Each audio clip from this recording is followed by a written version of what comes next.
Hey, party people. Day 36 of Read My Ground Up, the self-love workbook for the generational curse breaker on social media. Let's get into it. You already know the drill. If you don't, I'm going to tell you. I need you to like, save, and follow, okay? Because clearly we're on day, 36, so that means that you're late. You're following because if you are the chosen one of your bloodline, this relates to you. And what you are doing here is breaking generational curses, cycles, patterns, and limiting beliefs, right? But also, this requires us to address those things and identify those things. You know, the whole chosen one narrative is real cute until you start talking about the things that you had to go through or the things that you had to overcome. And me and God were talking about the comma. So let me make that make sense. Give you like clear language for what I'm trying to say.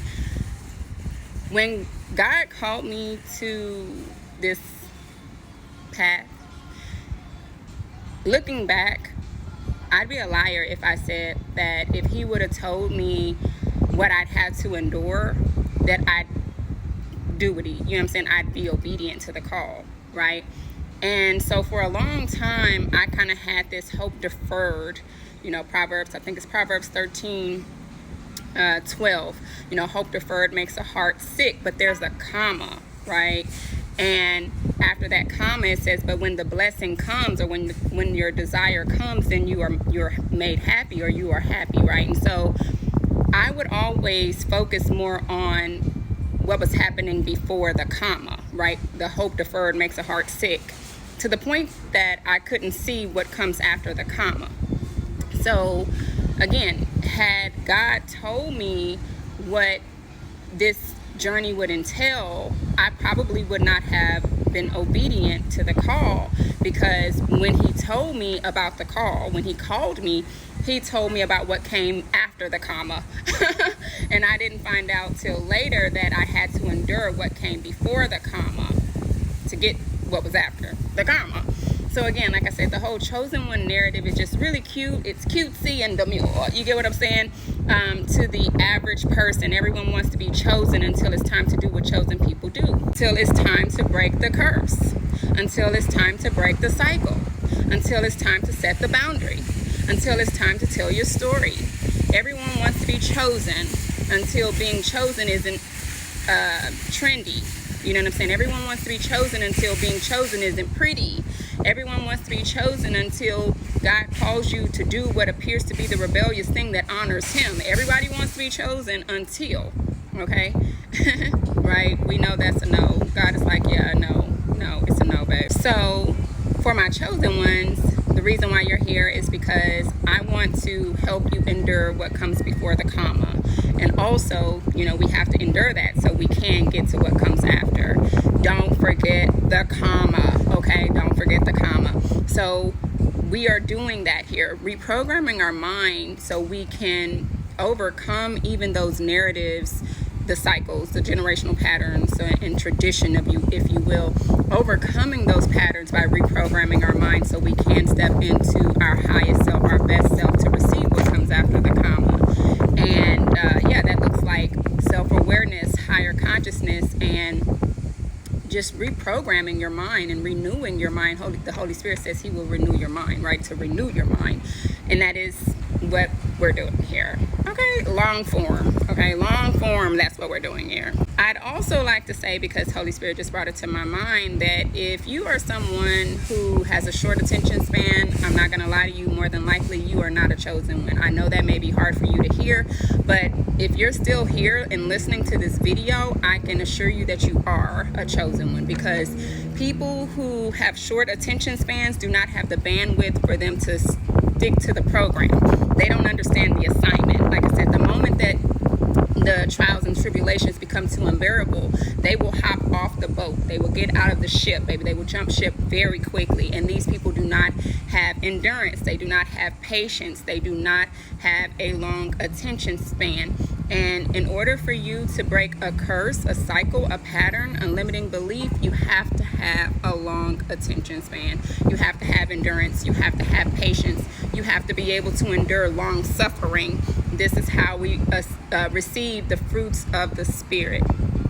You know, I haven't even opened the book and we're already talking about it all. But so let's also address, as I mentioned, say the long attention span, because the generational curse breaker is not the performative Christian. Okay, so it's like we're literally talking about who's who and who's not, right?